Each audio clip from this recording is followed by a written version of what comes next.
I'm really curious what your take is on this because basically President Clinton just published an op-ed in the Washington Post where he said that the bill he signed into law, I think it was, what was it, 17 or 18 years ago, sometime in the Yeah, mid 90s when 17 years ago. That's I right. was blissfully unaware of these issues as a, 11-year-old or 10-year-old or however old I was. He signed the Defense of Marriage Act into law. And he's come out now and he said that this is an unconstitutional act, but he still kind of defended why he signed it to begin with. And I want to know what you think of the op-ed and what is, does President Clinton kind of deserve credit here, or, his gay rights legacy to me seems a little ambiguous, to be honest.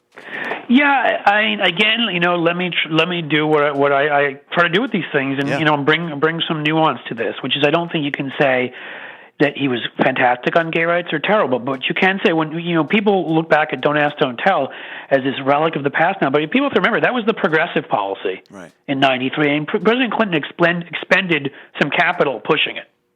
That was a move forward. I know. I remember I went. People forget these things, but I was studying abroad, in college in '93. Not an 11-year-old like you young bastard. And just kidding. But it didn't feel like you were kidding. I'm just having fun. I love all you kids. You kids are great. No, seriously. But I mean, I was studying in England, and they're having a debate on the campus because it was right after. I was part of the college Democrats where I was in school, and then I went off to go study abroad in England, and they had not lifted their ban on gays in the military yet in England. We were ahead of them at that point. Right. And I remember having an argument with a guy I thought I was friends with there who was like, we don't want gays in the military, we're not going to go the way you go, and blah, blah, blah, blah, blah. And so, you have to remember, we always look to Europe as a more progressive place. That was sort of a progressive direction. It doesn't mean I don't think DOMA was terrible, but you also need to remind yourself, Paul Wellstone voted for DOMA. That's right. I mean, so to me, and he was a pretty comfortable guy standing up for what he believed was right against, even when he was the only guy to do it.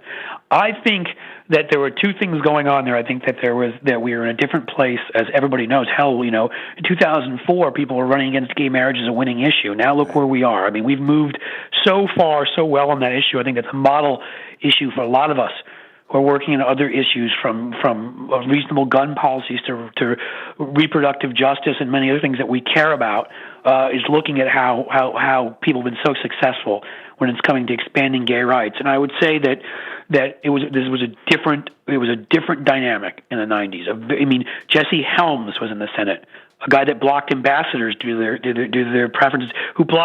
You talk about what they just did to Chuck Hagel. Jesse Helms blocked William Weld, the former governor of Massachusetts, who was very pro-gay rights, who was in actual much more of a libertarian than Rand Paul will ever be. Right. Who was very pro-gay rights in Massachusetts. That was one of the excuses Jesse Helms used from blocking him from being ambassador to Mexico under Bill Clinton. So people have to understand where we were. And it's sort of like when you look back and throughout all history, you have to look at things within their context. It doesn't mean that certain behaviors aren't wrong. And I don't let Bill Clinton off the hook completely for that, as I don't let Paul Wellstone completely off the hook. And the 87 senators who I believe voted in favor of that. But you also have to reasonably say that there was some political strategy behind that I think there were some people that otherwise were in favor of gay rights that said we need to do this to stop a constitutional amendment. And that's what President Clinton said, and I thought that was actually very interesting because he said, look, this sort of took it off the table to a degree. There was a march to actually enshrine discrimination in the Constitution, and the smart move at that time was to actually sign this bill and get away from that conversation, and that was his political. And that may have been right, I mean, I worked on his reelection in '96 on the polling team. I wasn't part of the White House or the policy apparatus, so I can't speak to what was going on behind closed doors. But I do think that there's probably some of that sentiment.